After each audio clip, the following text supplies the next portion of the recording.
ከምዕራፍ 4 ጀምሮ እንጀምራለን። ያው ታሪኩ ወደፊትና ወደኋላ ማለት ስለሚገባን አንዳንዴ ወደኋላ ልልም እችላለሁና ምክንያቱም ለተዘጋጀውበት ፍሎ እንዲጠቅመኝ ወደ ኋላም ብል ትፈቅዱልኛላችሁ ማለት ነው። ያው የረቁ ያስተማረችውን ትምህርትን ሙሉ ለሙሉ እንደሰማ ሰው ነው ሆኜ ማቀርብላችሁ ማለት ነው። ግን ደግሞ ለእኔም ደግሞ እንዲረዳኝ ትንሽ መለስ ብዬ አየዋለሁና ምዕራፍ 4 አሁን አያት ስታነብልን እንደነበረው የሚጀምረው ሰንበላጥም ቅጥሩን እንደሰራን በሰማ ጊዜ እጅግ ተቆጣ፣ ተበሳጨም፣ በአይሁድም አላገጠ የሚል ቃል አለና ይሄ ቁጣ፣ ይሄ መበሳጨት፣ ይሄ ማላገጥ፣ ይሄ መናቅ በጣም የተለመደ ነው። ከምዕራፍ 2 ጀምሮ ትመለከቱታላችሁ። በተለይም ምዕራፍ 2 ላይ ቁጥር 11 ላይ ለእስራኤል ልጆች መልካምን ነገር የሚሻ ሰው እንደመጣ በሰሙ ጊዜ እጅግ ተበሳጩ ይላል። ገና ከጅማሬው ማለት ነው። ገና ከጥንስሱ ነህምያ ያን ሁሉ እንግዲህ ነህምያ የፈጀው ከ3 ከ4 ወር ይፈጃል ከሱሳ ተነስቶ ኢየሩሳሌም እስኪደርስ ማለት ነው። እነዚህም ሁሉ ወራት ፈጅቶ ነው። በተለይ ዕዝራ ምዕራፍ 8 ላይ ዕዝራ ሲመለስ የፈጀበትን ጊዜ ያስቀምጥልናል እና 4 ወር እንደፈጀበት በዛ ክፍል ላይ ታያላችሁ። ረጅም ወራት ተጉዞ ነው የመጣው። ይሄ ሰው ልቡ ያለው ሱሳ አይደለም፣ ልቡ ያለው እዛ አሶር አይደለም። እና ያለው ልቡ የት ነው ስትሉ ልቡ ያለው ፋርስ አይደለም ማለት ነው። ፋርስ አይደለም፣ ልቡ ያለው ኢየሩሳሌም ነው። እና ብዙ ጊዜ ልዩነት የምናመጣው ልባችን ያለበት ስፍራ ነው እንጂ እግራችን ያለበት ስፍራ አይደለም። እና የነህምያን ልብ ስታዩት በሱሳ ግንብ ቁጭ ብሎ ግን የኢየሩሳሌምን ግንብ ነው የሚያስበው። በጣም በተጠናከረ ግንብ ማንም ጠላት ሊደፍረው በማይችል በሚያምር ቤተ መንግስት ውስጥ ቁጭ ብሎ ቤተ መቅደስ ነው የሚታየው። እና ልቡ ያለበት ስፍራ ሌላ ነው፣ እግሩ ያለበት ስፍራ ሌላ ነው። የተደላደለ ቦታ ላይ አለ። ነገር ግን የሚታየው የተጎሳቆሉት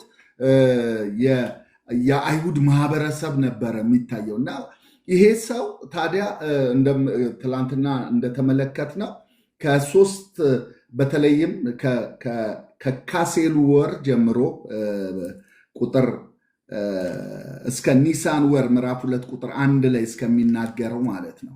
በዚህ ጊዜ ውስጥ 4 ወር አለ። 4 ወር ሙሉ ሲጸልይ፣ ሲያስብ፣ ሲያጤን በጣም በከፍተኛ ሁኔታ የነህምያን ትልቅ ነገር የምታዩበት በጣም ነገርን በጥልቀት ይረዳል። እና አይቼም ተነሳው የሚሉ ቃላት በኋላ ላይ ጊዜ ካለ እናያቸዋለን። ይሄ ማለት ስለዚህ ነህምያ ያው በነገራችን ላይ ነህምያ ኢየሩሳሌምን አያውቅም፣ ቤተ መቅደሱን አያውቅም። ተወልዶ ያደገው በምርኮ ሀገር ነው። እና አሁን ሊሰራ የመጣው 142 ዓመት ያልተሰራን ቅጥር ነው ሊሰራ የመጣው። ቅጥሩ ከፈረሰ 142 ዓመት ገደማ አካባቢ የሚሆን ነው። ምን ማለት ነው? በጣም ለብዙ ዓመታት ለዘመናት ያክል ያልተሰራን ስራ ለመስራት ነው የደፈረው። እና ይሄ ሰው በሙያው እንደምታውቁት ጠጅ አሳላፊ ነው። ከዚህ ከቅጥሩ ከህንፃ ስራ ጋር የተያያዘ ምንም አይነት ሙያ የለውም። ነገር ግን ደግሞ በዛ በ4 ወር ቆይታ ውስጥ እግዚአብሔር የሰጠው ነገር እንዳለ መመልከት ትችላላችሁ። ምክንያቱም ምዕራፍ 2 ላይ ቁጥር 12 ላይ በሌሊትም ተነሳው ከኔም ጋር አያሌ ሰዎች ነበሩ፣ እግዚአብሔርም ለኢየሩሳሌም አደርገው ዘንድ በልቤ ያኖረውን ለማንም አላስታወቅኩም ይላል። እግዚአብሔር በልቡ አስቀምጦታል እና ራእይ ሰጥቶታል። እና የሰጠውን ራእይ ደግሞ ለማንም አልተናገርኩም በማለት ሲናገር እንመለከታለን። ስለዚህ ይሄ ሰው በዛ በ4 ወር የጾም ጸሎት ጊዜ ውስጥ የሐዘን የለቅሶ ጊዜ ያው እንደምታውቁት ያ ሐዘኑ ሳይበርድ ነው። በ4 ወር ጊዜ ውስጥ ንጉሥ አርጤክስ እንግዲህ ይቺ ሱሳ አካባቢ የሚመጣው ክረምት ላይ ለመዝናናት ለማረፍ ስለሆነ የሚመጣው በእነዚህ ከኒሳን ወር እስከ ካሴል ወር በነበረው በ4 ወር ውስጥ አልመጣም ነበር። ለዚህ ነው በሐዘኑ ቆይቶ ከጾም ጸሎቱ እንደወጣ ነው ቀጥታ ለንጉሱ ጠጅ ለማሳለፍ በገባ ጊዜ የፊቱን ሐዘን የውስጡን የልቡን ሐዘን በፊቱ ተንጸባርቆ ንጉሱ በማየቱ የጠየቀውና እንግዲህ ይሄንን ጉዞ ከተጓዘ በኋላ እንግዲህ እግዚአብሔር በንጉሱ ፊት ሞገስ ሰጥቶት ደግሞ ብዙ አቅርቦቶችንም ተቀብሎ የ3 እና የ4 ወር ጉዞ ተጉዞ ያ ልቡ የነበረው ቦታ ላይ የማያቀው እትብቴ የተቀበረበት የማይለው ቦታ ወይንም ደግሞ አባቶቼ የነበሩበት ስፍራ ሰፈሬ የማይለው ያለው ትዝ ካላችሁ የአባቶቼ መቃብር ያለበት ስፍራ ነው ያለው እና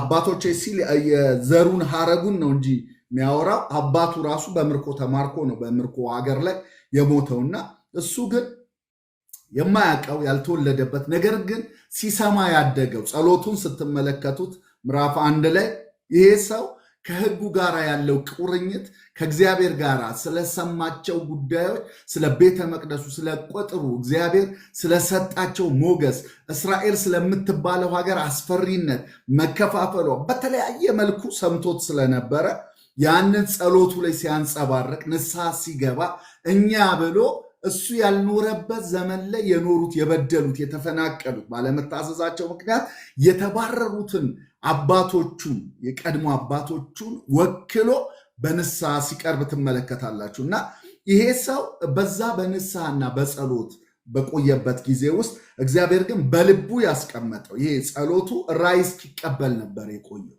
ምላሽ እስኪያገኝ ይሄ ጸሎት ዝም ብሎ የማነብነብ ሳይሆን ውጤታማ የሆነ ቀጣይ ታሪክን ሊቀይር የሚችል አንድ ነገር ተቀብሎ ነው የወጣው ራእይ ይዞ ነው የወጣው ዝም ብሎ አይደለም የወጣውና ከዛ በኋላ የሚናገረውን ንግግሮችን በሙሉ ስትመለከቱ ትላንት ረቁ እንደነገረችን የሚገርም አይነት እቅድ ይዞ ነው የወጣው በዓላማ ነው የወጣውና ከዛ በኋላ ነው እንግዲህ ምዕራፍ 2 ላይ ደርሶ ብቻውን ጎብኝቶት የማጤን የማስተዋል ነገሩን ታዩታላችሁ ብቻውን ሄዶ ነው ቅጥሩን ያየው አልነገርኳቸው አላሳወቅኳቸውም ይላል ይሄን ሁሉ ካየ በኋላ ለማን መናገር እንዳለበት ያውቃል የኮሙኒኬሽን ስኪሉ በጣም ከፍተኛ ነው ሲጀመር ንጉሱ ከሚስቱ ጋር በነበረበት ሰዓት ነው ጥያቄ የጠየቀው የነበረው ምንም እንኳን አስፈሪ ቢሆንም ከማን ጋር እንደነበረ አይቶ የጠየቀው ጥያቄ ተገቢ የሆነ ሰዓት ላይ ነው የቀረበው የነበረው ጥያቄ አሁንም ለሹማምንቱ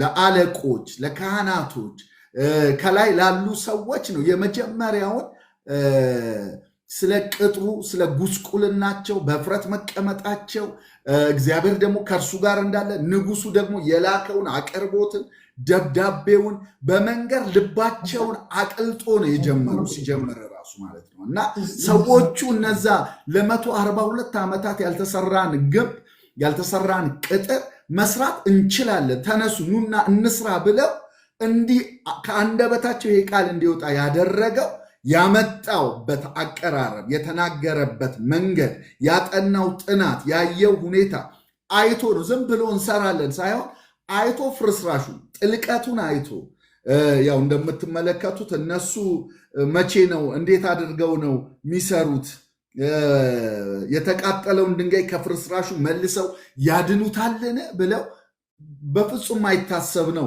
ይሄንን ማዳን ማይታሰብ ነው መስራት ማይታሰብ ክምሩ በጣም ብዙ ነው እና ይሄ ሰው ካየው በኋላ አንዳንድ ጊዜ ያው የምትጀምሩት በወኔ በእምነት ብለን የምንጀምራቸው ነገሮች አሉ በኋላ ላይ ሁኔታውና በግላጭ ገብተን ስናየው ግን የማይሆን የሚመስለን ነገር አለ ይሄ ሰው አይቶትም እግዚአብሔር ግን በልቡ ያሳየው ትልቅ ስለነበረ በልቡ ያየውን ነገር እየተከተለ እነሱንም ወዳየው ነገር ሲያመጣ እንመለከታል ይሄ ትልቅ የመሪ ብቃት ነውና እነዚህ ሰዎች አሁን ምዕራፍ 4 ላይ የምናያቸው ምዕራፍ 2ም ላይ ገና ከጅምሩ ደብዳቤው ሲሰጣቸው የተበሳጩ ለእስራኤል መልካምን ነገር የሚሻ የሚያስብ ሰው በመነሳቱ ጠላት የሚመጣባቸውን መንገዶችን ልብ ብላችሁ ተመልከቱ የመጀመሪያው ጠላት የሚመጣው በየት ነው ካላችሁ የመጀመሪያው ገና ሐሳብ ላይ ነው የሚመጣው ሰይጣን ሐሳብ ትዝ ይላችኋል አይደለ በይሁዳ ልብ ውስጥ ሐሳብን አገባ ነው የሚለውና ከሐሳብ ነው አዳምና ሔዋን ጋራ ወደ ሔዋን እኮ የመጣው ሰይጣን ሐሳብ ላይ ነው አይደለ መጽሐፉም እንደውም ሲናገር ቆሮንቶስ ላይ ምዕራፍ 11 ቁጥር 3 ላይ እባብ በተንኮሉ ሔዋንን እንዳሳታት ብሎ ሐሳባችሁ ተበላሽቶ ለክርስቶስ ካለው ቅንነት እንዳይለወጥ ብዬ እፈራለሁ ይላል። ሰይጣን የሚሰራው የመጀመሪያው ነገር እይታን ነው ያበላሸው። እይታ ሐሳብን ስለሚወድ ለዚህ ነው ነገራትና ዛፉ ለመብላት መልካም፣ ጥበብ ለመስጠት የሚያጓጓ እንደገና ደግሞ መልካም የሆነ እንደሆነ ባየች ጊዜ ይላል። ትላንት የምታውቀውን አይኗን ነው የቀየረው እና ባየች ጊዜ ከዛ በኋላ ሐሳቧ ተበላሸ። እይታ ሐሳብን ያበላሻል፣ ሐሳብ ድርጊትን ያበላሻል፣ ድርጊት ልማድን ያበላሻል፣ ልማድ ባህሪን ያበላሻል ወይም ማንነትን ፍጻሜን ያበላሻል። እና ያደረገችው ነገር ልክ እንደዛ። አሁንም ሰይጣን የሚመጣው መቼ ነው ስትሉ ገና ሐሳብ ላይ እያላችሁ ነው የሚመጣው እና ያንን ሐሳብ ለማበላሸት መጥቶባቸው ነበረ። የመጀመሪያው ገና ደብዳቤውን ሲሰጥ ተበሳጩ የሚል ቃል ቅድም በጠፋው ቪዲዮአችን ላይ ምዕራፍ 2 ቁጥር 10 ላይ ታዩታላችሁ። መልካምን ነገር የሚሻ እንደመጣ በሰሙ ጊዜ እጅግ ተበሳጩ። አሁን ጅማሬ ላይ ገና ሐሳብ ላይ ባለ ሰዓት ላይ ነው ምንም ሳይጀምር። ቀጥሎ ግን የምታዩት ነገር መቼ ነው ስትሉ ከዛ ጅማሬ የሚለውን ቁጥር 18 ላይ ምዕራፍ 12 18 ላይ የአምላኬ እጅ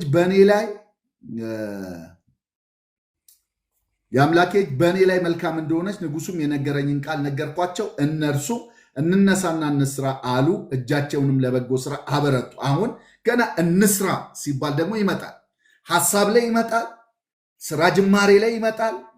ዋና ሰይጣን የሚመጣባቸው ዋና ሰዓቶች አሉት። በቃ ይሄ እናንተ የቁርጥ ቀን የምትሉባቸው ሰዓቶች ላይ ያቀዋል። በየትኛው ሰዓት ላይ ያው የሰይጣን ባህሪ ደጋግሞ መምጣት ነው፣ ደጋግሞ መክሰስ ነው፣ ደጋግሞ መመላለስ ነው።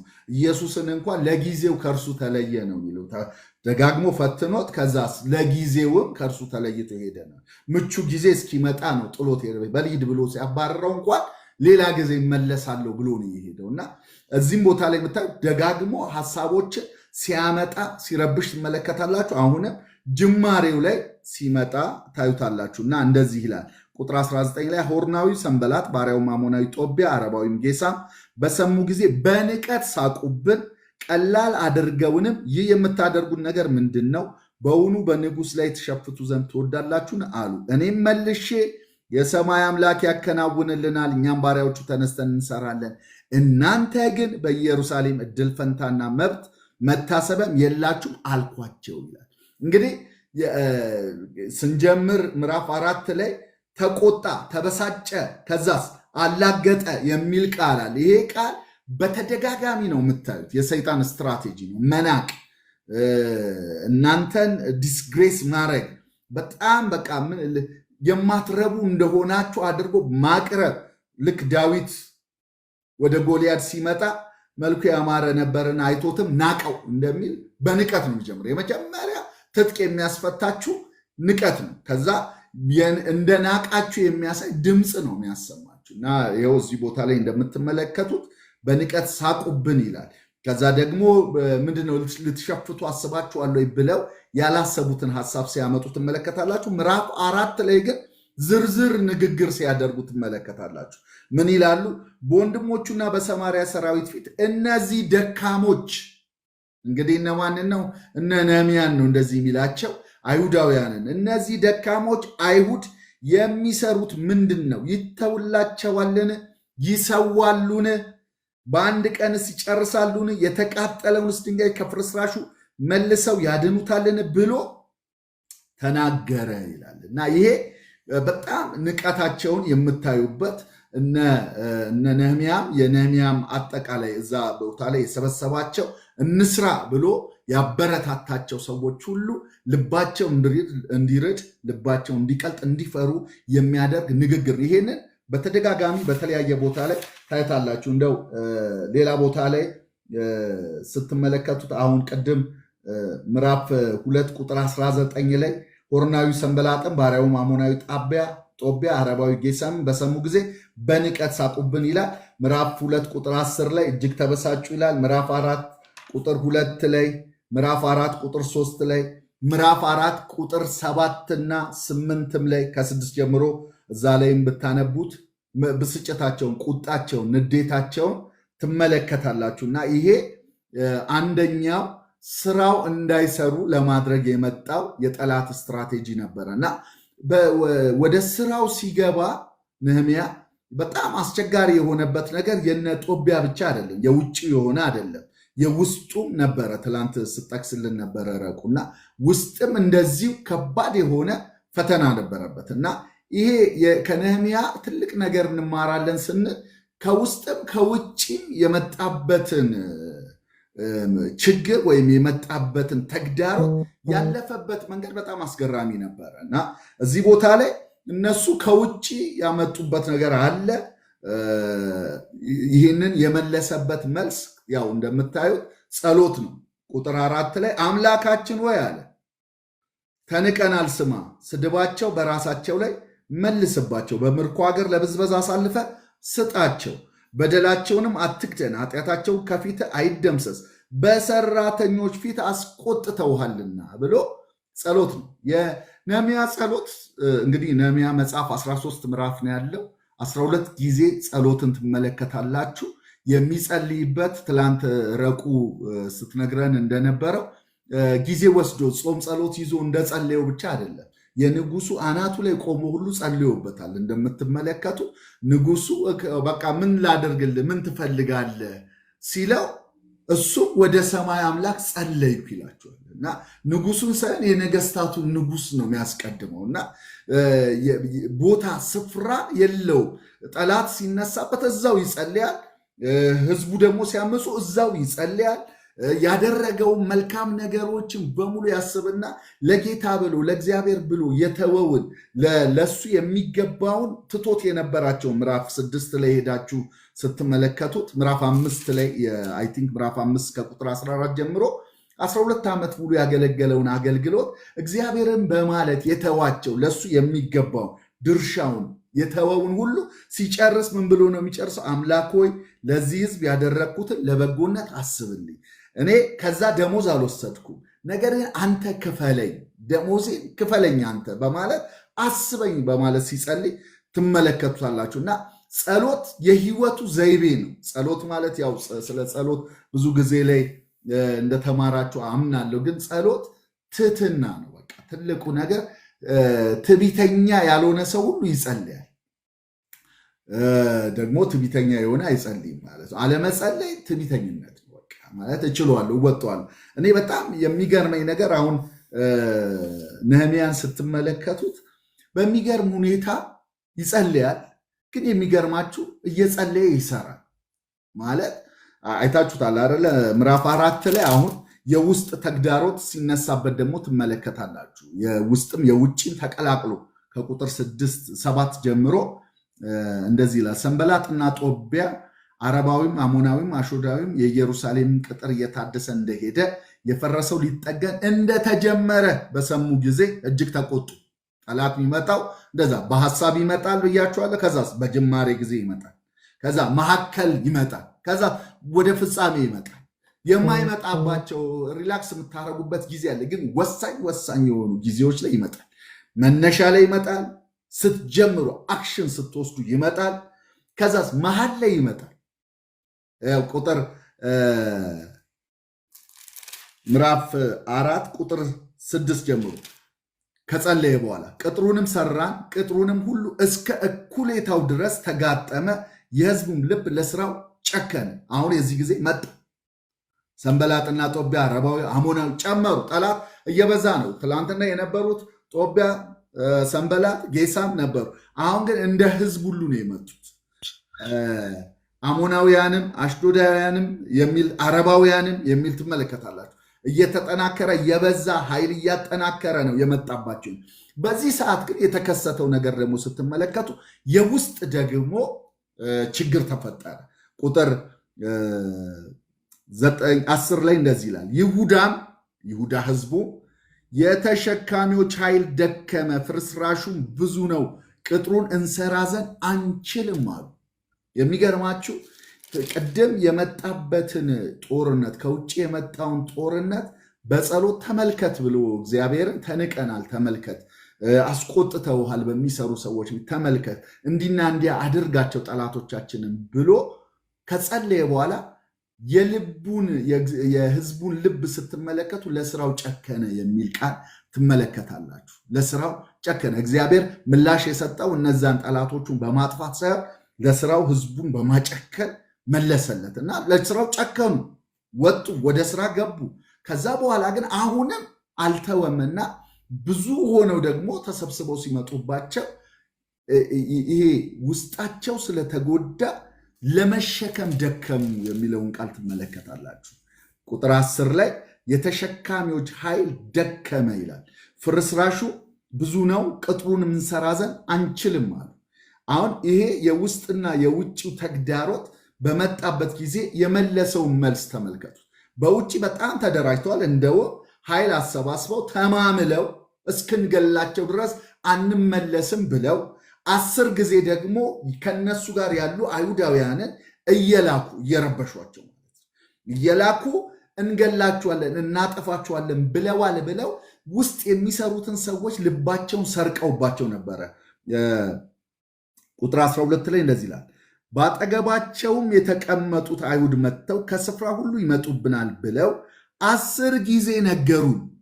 ይመጡብናል፣ ይመጡባችኋል፣ ያጠፉናል፣ ያባሩናል፣ ይገሉናል እያሉ 10 ጊዜ የሚናገሩ አይሁዳውያኖችን ከውስጥ ያንን እነሱ ይህንን የሚያወሩትን ወሬ የሚያቀብሉ የሚሰራውን ሰው ልባቸውን እጃቸው እንዲደክም የሚያደርጉ ሰዎችን መድበው ነበር። ይሄ ጦቢያ እስከ መጨረሻ ያደረገው ነው። ምዕራፍ 6 ላይ ሄዳችሁ ስትመለከቱ የውስጥ ሰው ነበረው። ለምን? ያገባው አይሁዳዊ ስለነበረ ቤተሰብ ነው፣ በዝምድና አለ። ውስጥ የሚደረገውን ያውቃል።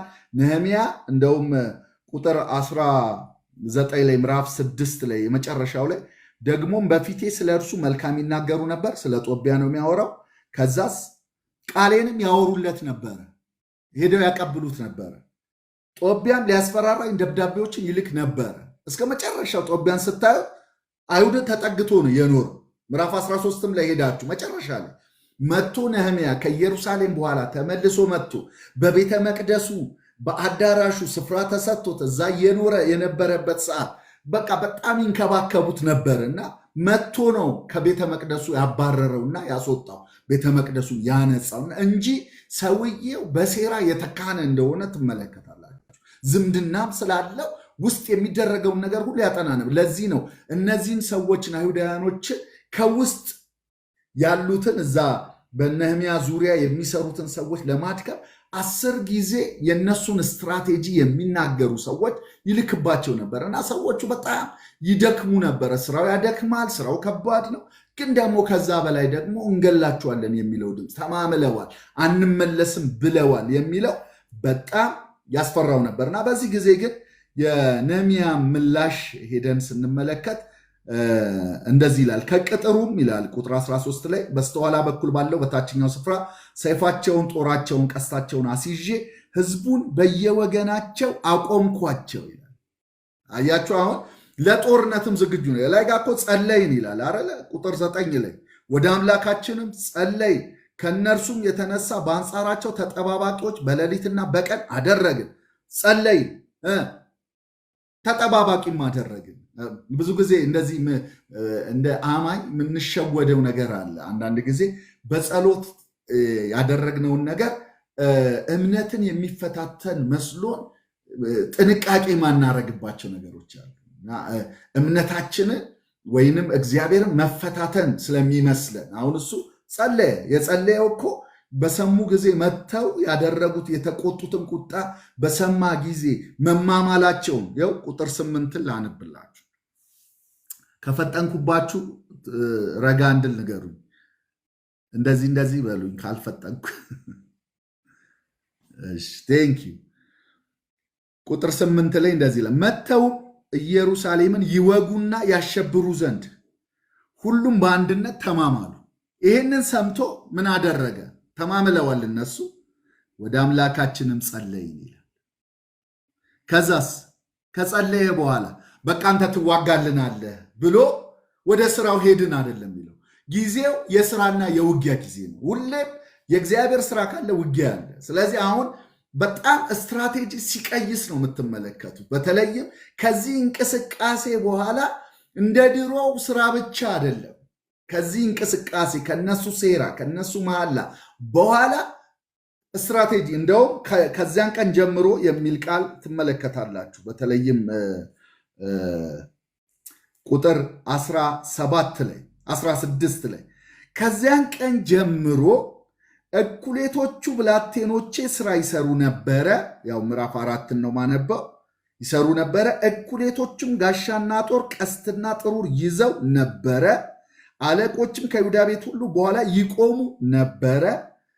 ቅጥሩንም የሚሰሩ ተሸካሚዎች በአንድ እጃቸው ይሰሩ ነበር፣ በአንድ እጃቸው የጦር መሳሪያዎችን ይይዙ ነበረ። አናጢዎቹም ሁሉ እያንዳንዱ ሰይፉን በወገቡ ታጥቆ ይሰራ ነበረ። ቀንደ መለከትንም የሚነፋ በአጠገቤ ነበር። አዲስ ነው ይሄ፣ ከዚያን ቀን ጀምሮ የገባው ነው። ያስፈልገናል። አንዳንድ ጊዜ የምንሄደው መንገድ አላስኬድ ካለን አዲስ ስትራቴጂ መንደፍ ይገባናል። እና እዚህ ቦታ ላይ ከዚያ ቀን ጀምሮ አንድ ነገር አደረገ ነህምያ። ምን አደረገ? እንግዲህ ስትሰሩ ጦርም ያዙ አለ፣ ሰይፍም ያዙ፣ ጡርርም ያዙ፣ ቀስትም ያዙ።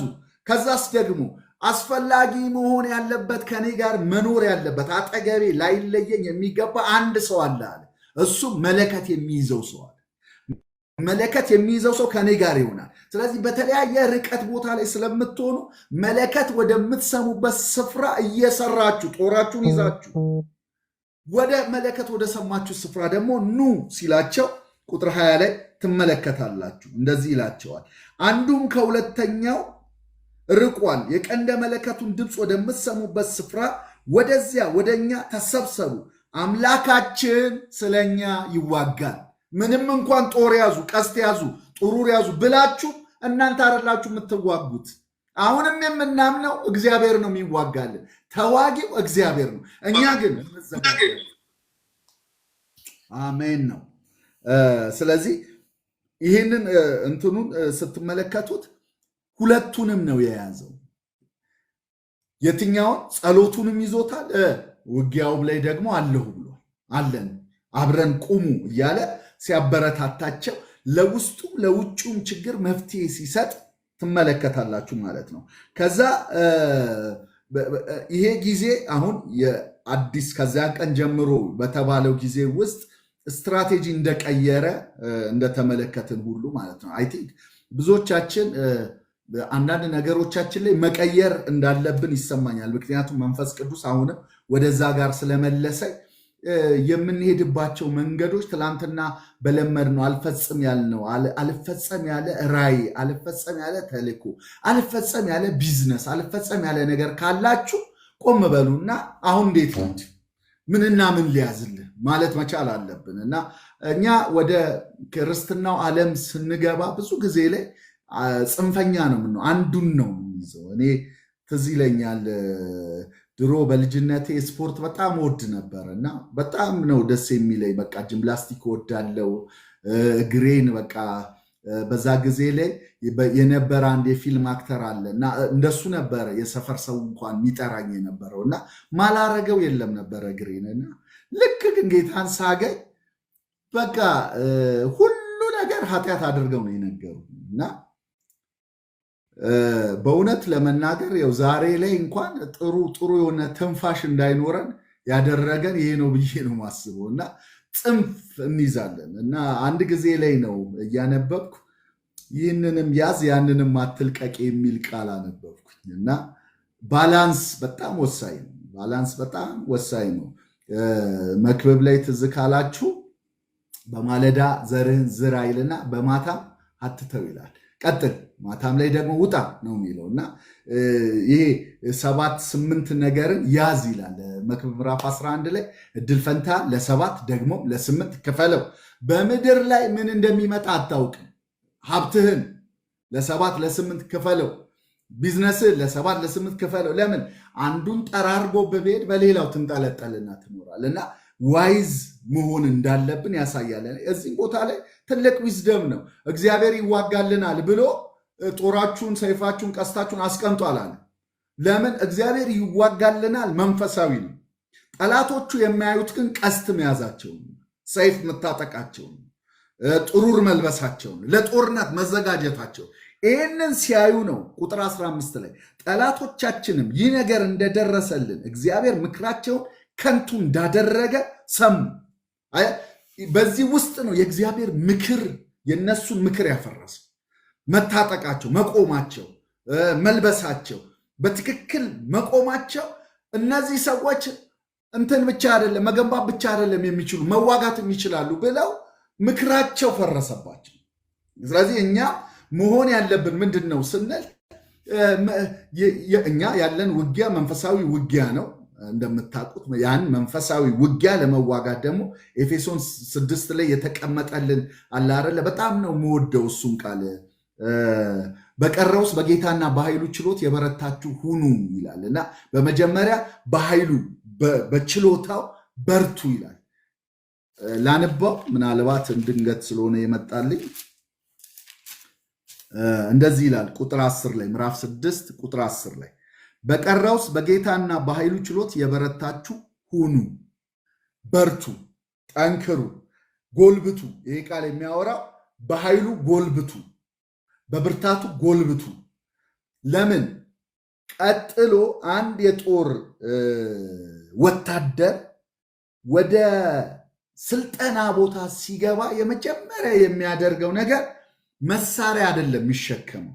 በመጀመሪያ የሚያደርገው መሳሪያውን ሊሸከም የሚችልበት ጉልበት ነው የሚያዳብረው። ስለዚህ ሰውነት ነው የሚገነባው፣ ጡንቻ ነው የሚያወጣው። እንዴት አድርጎ መሮጥ እንዳለበት ተራራን ዝም ብለው ነው የሚያስሮጡት። እኔ በጣም የማውቀው በውትድርና ውስጥ በጣም ያገለገለን ሰው አውቀዋለሁ እና በቃ በሚገርም ሁኔታ ነበረ ስልጠናውን ሲጨርሱ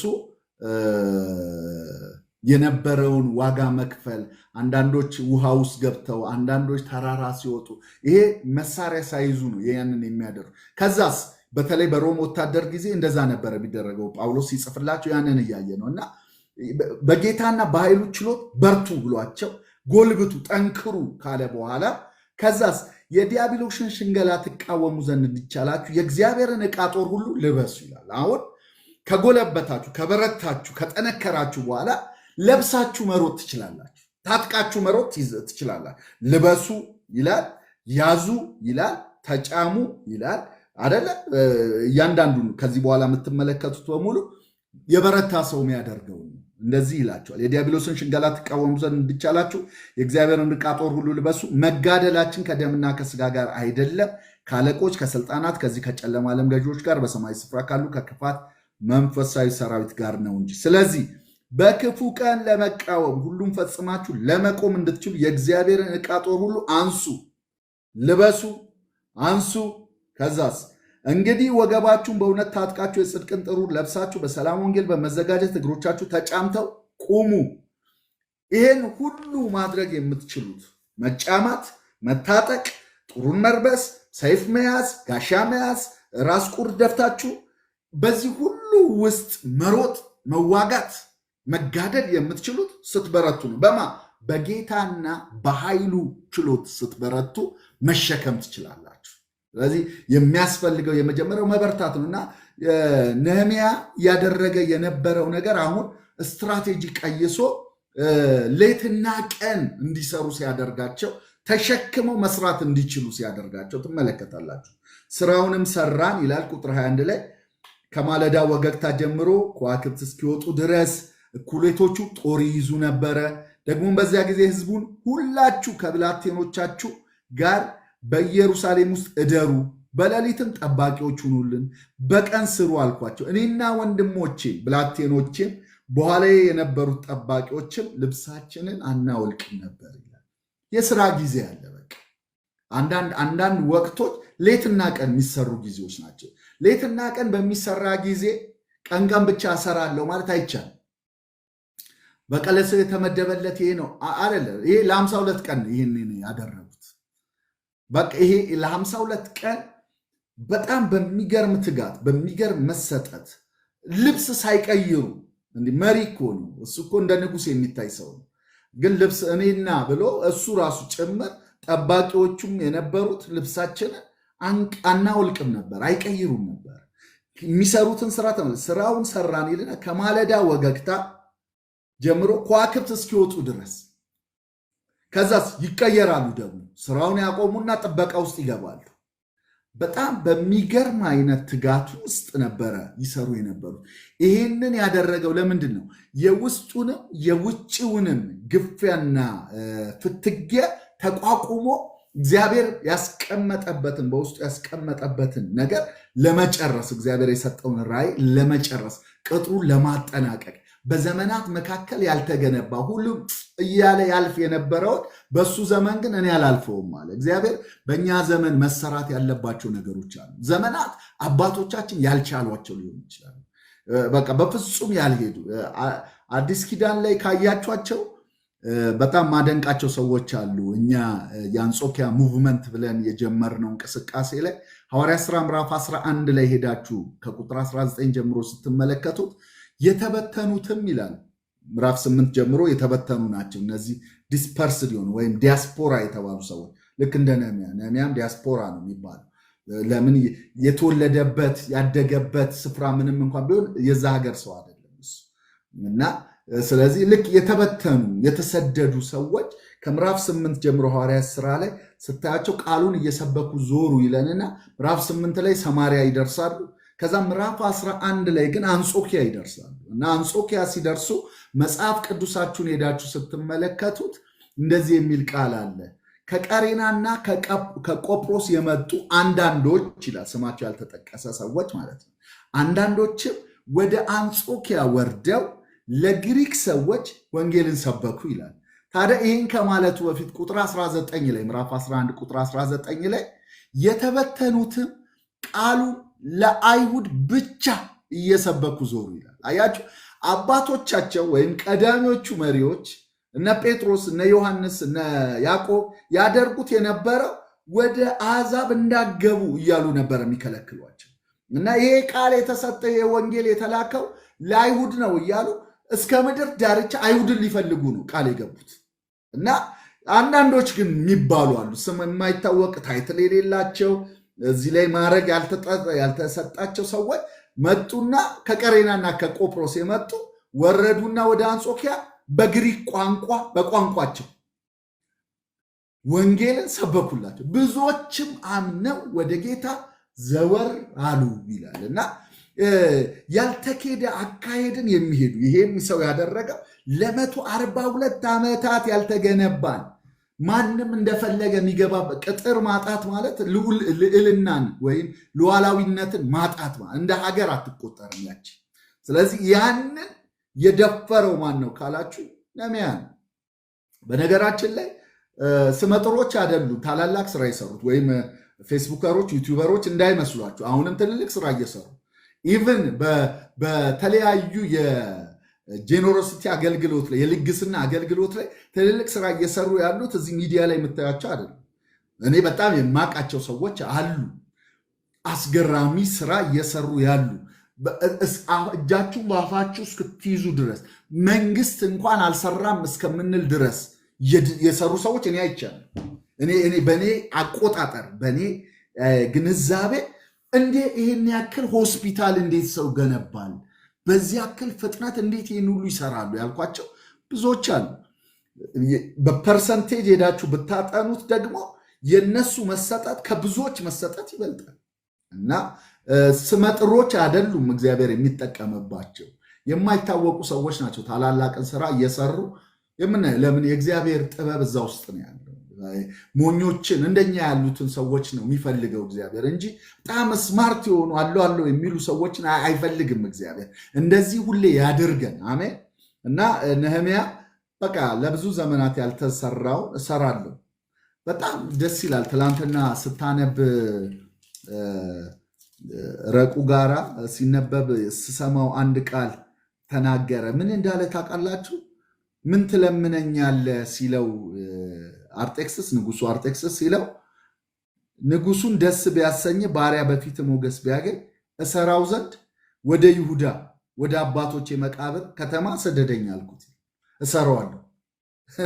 ይሄ እኮ ጠጅ ቀማሽ እኮ ነው ማለት የሆነ እኮ መገንባት ምናምን የሚያውቅ ሰው ቢሆን እሺ አረን እሰራዋለሁ ብሎ በሚገርም ሁኔታ ልሰራው ላከኛል። ቅጥር ልሰራ በዘመናት መካከል ያልተሰራን ቅጥር ልሰራ ላከኛል። እንደው በእውነት እኔ ባርካችኋለሁ። በዘመናት መካከል ያልተሰራ የአብያተ ክርስቲያን ስራ፣ የቤተ ክርስቲያን ስራ፣ የአጥቢያ ስራ፣ የወንጌል ስራ በኢየሱስ ስም የምንፈጽም ያደርገን። አይናችን ቅጥሩ ፈርሶ ይሄን እኮ አትችለውም ከተባለ እሰራዋለሁ ብለን እንድንሄድ። በእኔ ሊሆን ይችላል የሚሰራው፣ ማን ያውቃል?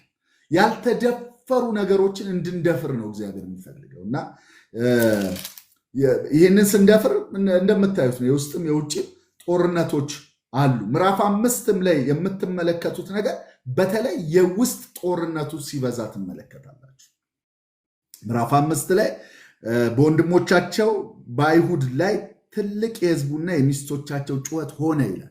3 አይነት ጥያቄዎችን ይዘው ነው የመጡት። አሁን ደግሞ የመጀመሪያው ነገር በወንድሞቻቸው መካከል ያለ ጉዳይ ተከስቷል። እንዲህ ይላል የመጀመሪያው ቁጥር 2 አያሌዎችም ይላል። አያሌዎቹም እያለ ነው የሚከፋፍለው ኬዙን። ወንዶችና ሴቶች ልጆቻችን ብዙዎች ናቸው፣ በልተን በሕይወት እንድንኖር እህል እንሸምት ይሉ ነበር። አሁን ብዙ ፋሚሊ ነው ያለን፣ ብዙ ቤተሰብ ነው ያለን። ስለዚህ ቤተሰቦቻችንን ለማኖር የሚያስችል መሸመት ይገባናል፣ ማግኘት ይገባል። ለምን ተከበዋል፣ ከባድ ሁኔታ ውስጥ ነው ያሉት። ስለዚህ አልቻልንም ቤተሰብን ማስተዳደር የሚሉ ሰዎች አሉ። ቀጥሎ ደግሞ ቁጥር 3 ላይ አያሌዎቹ ሌሎቹ ደግሞ ማለት ነው ከራብ የተነሳ እህል እንሸምን ዘንድ እርሻችን፣ ወይናችን፣ ቤታችንን አስይዘናል ይሉ ነበር። እነዛ ለመሸመት ጥያቄ፣ እነዚህ ደግሞ መሸመት አንችልም። ለምን? እርሻችንን፣ ቤታችንን፣ ወይናችንን፣ ወይራችንን አስይዘናል የሚሉ አሉ። ሌሎቹ ይላል ቁጥር 4 ላይ ለንጉሱ ግብር እርሻችንን፣ ወይናችንን አስይዘን ገንዘብ ተበድረናል። እነዚህ ደግሞ ለንጉሱ ግብር ለመክፈል ስንል ደግሞ እኛም ደግሞ አስይዘናል፣ ተበድረናል፣ በብድር ውስጥ ነን ያለን። ከዚህ ሁሉ በላይ ግን የከበደን ብለው ወንድሞቻችን የፈጠሩብን ጫና ነው በማለት ያስቀምጡለታል ለነህምያ። እንደዚህ ይላል አሁንም ስጋችን እንደ ወንድሞቻችን ስጋ፣ ልጆቻችን እንደ ልጆቻቸው ናቸው። እነሆ ወንዶችና ሴቶች ልጆቻችን ባሪያዎች የሆኑ ዘንድ ሰጥተናል። ከሴቶች ልጆቻችን ባሪያዎች ሆነው የሚኖሩ አሉ። ታላላቆችም እርሻችንና ወይናችን ይዘዋል። እነዚህ ታላላቆች ትላንትና ረቁ ስትነግረን እንደነበረው ስራ የማይሰሩ ታላላቆች እያበደሩ ነው የሚኖሩት እና ወይናችን ይዘዋል፣ ልናድናቸው አንችልም ይሉ ነበረ። እዛ የነህምያ ምላሽ ስትመለከት እኔም ጩኸታቸውን ይህንን ቃል በሰማው ጊዜ እጅግ ተቆጣው። ከዛስ ተቆጣው። ይሄ ጤናማ ቁጣ ነው፣ የጽድቅ ቁጣ ነው።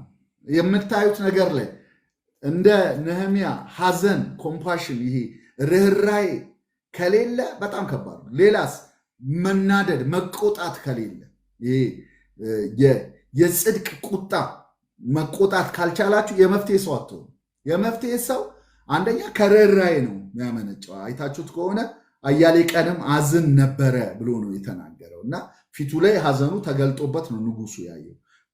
ደግሞ ሌላኛው ስሜቱን ደግሞ የምታዩት ማዘን ብቻ አይደለም፣ በሚያደርጉት ነገር ይቆጣ ነበረ። ሌላ ቦታ ላይ ሄዳችሁ ደግሞ ስትመለከቱት ይነጫቸው ነበረ። ራሱስ ነህምያ እንደዛም ያደርግ ነበረ እና ይሄ ሰው አሁን እዚህ ቦታ ላይ ተቆጣው ብሎ ግን ቁጣው ስሜታዊ ሆኖ ሌላ አክሽን ሲወስድ አትመለከቱትም። ተቆጥቶ ግን ምን አደረግኩ ይላል፣ በልቤም አሰብኩ ይላል። አዲሱ መደበኛ ትርጉም ላይ በሐሳቤም አወጣና አወርድ ጀመርኩ ይላል። እዚህ ቅድም ምዕራፍ 4 ላይ ቁጥር 14 ላይ አይቼም ተነሳው የሚል ቃል አለ። እዚህ ይላችኋል። ብዙ ሰዎች አይቼም ተነሳው የሚለውን ቃል በሌላ ነው የሚተረጉሙት። ነገር ግን የሚለው በጥሞና ከተመለከትኩ በኋላ ተነሳው ነው የሚለው። ያ የውስጥና የውጭውን ጫና እንገላቸዋለን ብለው የዛቱትን የተማማሉትን ነገር በቃ በጥሞና ካሰብኩ በኋላ ተነሳውና ለወንድሞቻችሁ፣ ለልጆቻችሁ፣ ለቤተሰቦቻችሁ ተዋጉ አልኳቸው እና ውጊያው ዝም ብሎ ውጊያ አይደለም። ውጊያው ለቤተሰብ ለዘር ነው፣ ለቀጣይ ትውልድ ነው። በዚህ ስራ ውስጥ የሚቀጥል ትውልድ አለና ተዋጉ አልኳቸው። አይቼ ነው የተነሳው። ማበርታት እንዳለብኝ ገብቶኝ ነው የተነሳው። በጥሞና በማስተዋል ጊዜ ወስዶ በማሰብ እንደ ክርስቲያን የምናደርጋቸውን ነገሮች በጣም በግልቢያ በፍጥነት ለማድረግ መቸኮል የለብንም። በጣም ሰከንባል። ተቆጥቶ ግን አሰብኩ ይላል። አውጥቼ አወረድኩ ይላል። በልቤ አሰብኩ። ከዛስ ታላላቆቹን ሹማምንቱን ሁላችሁ እያንዳንዳችሁ ወለድ ትወስዳላችሁ ብዬ ተጣላኋቸው እና ከዛ የራሱን ምሳሌ ይነግራቸዋል። እኔም እኮ አበድሬያለሁ፣ ስለዚህ እኔም እተዋለሁ እናንተም ተው።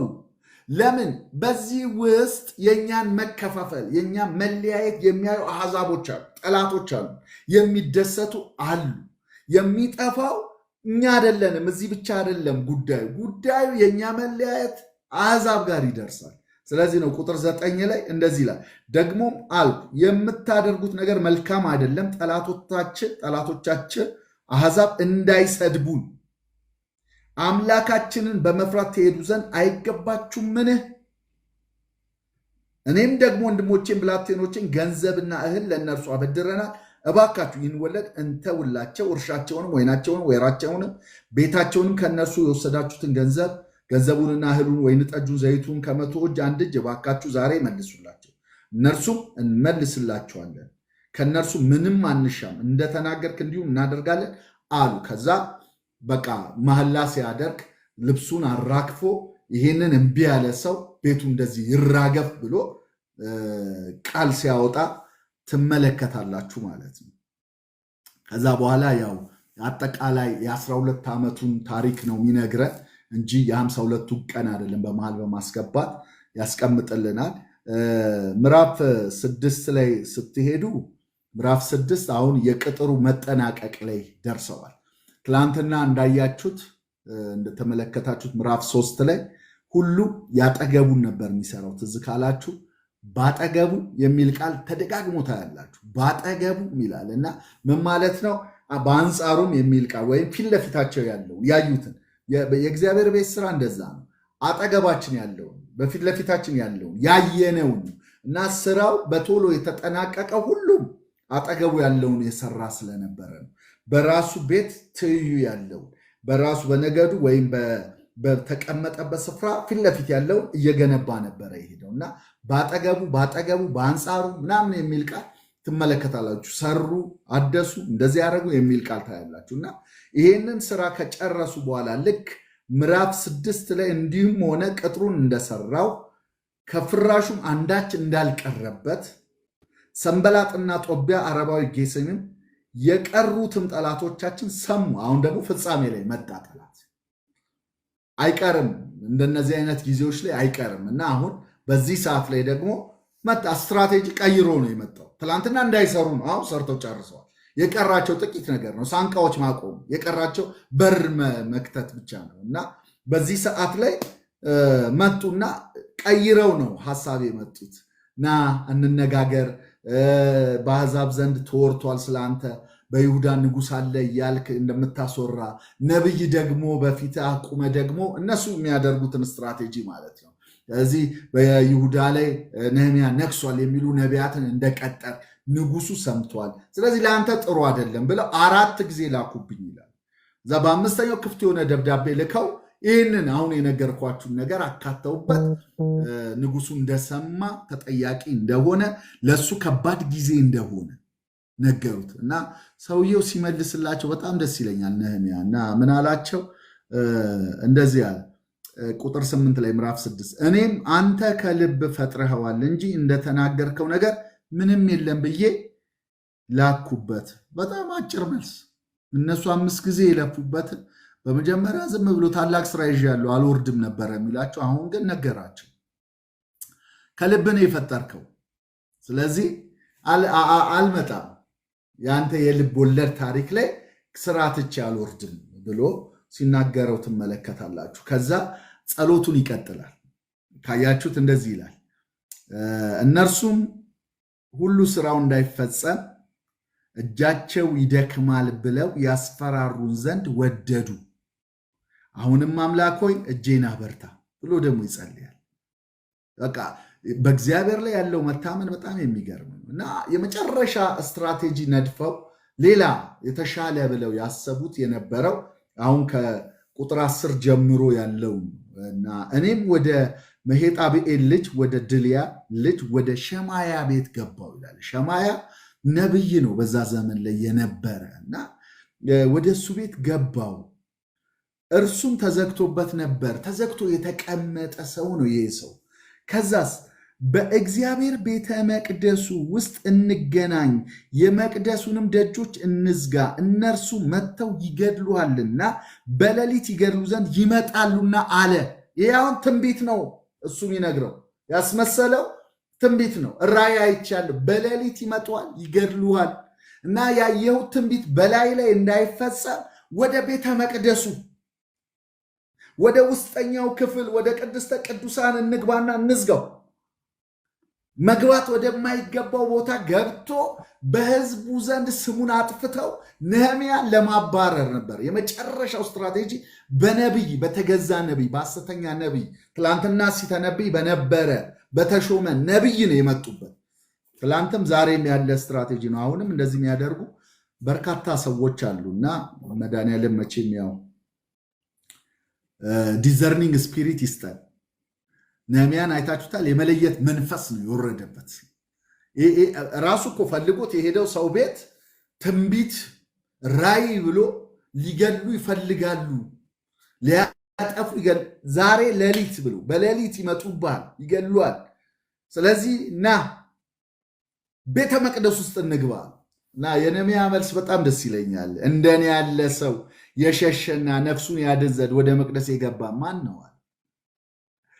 እንደዚህ አይነት ፈሪ ሰው እንዳልመስላል። እኔ አሁን ፈርቼ ቤተ መቅደስ መግባት የማይገባው ቦታ ምገባ ሰው መስላለሁ።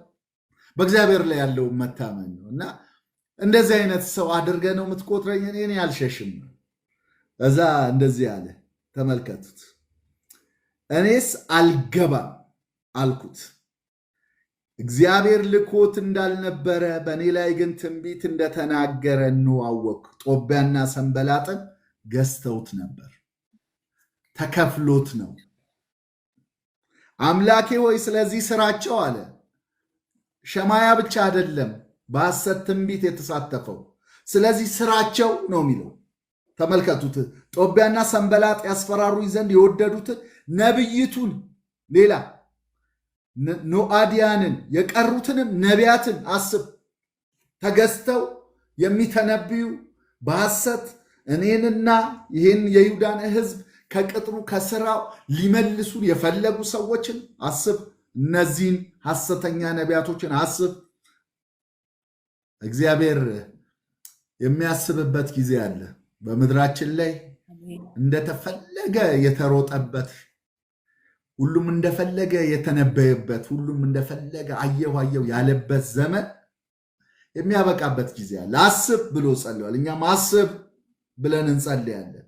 በጣም በርካታ በጣም ጆሮ የሚሰቀጥጡ ነገሮች እየሰማን ነው። በእግዚአብሔር ስም፣ በመንፈስ ቅዱስ፣ በትንቢት ስም፣ በኃይል አገልግሎት ስም እና ምንለው እኛም እግዚአብሔር ሆይ አስብ፣ እንዲህ አይነት ነቢያቶችን አስብ ነው ምንለው እና ቁጥር 15 ላይ እንደዚህ ይላል። ቅጥሩም በኤሉር ወር በ25ኛው ቀን በ52 ቀን ውስጥ ተጨረሰ ይላል። ክብር ለኢየሱስ ይሁን። በ52 ቀን የተጨረሰው ወዳጆቼ ቀላል ነገር እንዳይመስላል። ብዙዎች ስኮላሮች ሳይቀሩ መላእክት ወርደው ካልሰሩት በስተቀር በ52 ቀን እንዴት ይጨረሳል የተባለ ነገር ነው የተጨረሰው። ለ142 ዓመታት ለክፍለ ዘመን ያልተሰራ ቅጥር ተሰራ። ለምን? እግዚአብሔር ከነርሱ ጋር ነበር። ልባቸው ጨክኖ ነበር። የእግዚአብሔር እጅ ከነርሱ ጋር ነበር። በጣም በቃ በሚገርም ትጋት ይሰሩ ነበር። በጸሎት ታጅበው ነበር። በአንድነት ውስጥ ነበሩ። ነህምያ የሚገርም መሪ ሆኖ እየሰራ ያሰራቸው ነበረ። ቁጭ ብሎ ይህን አርጎ አይደለም ልብሱን ሳያወልቅ ይሰራ ነበረ።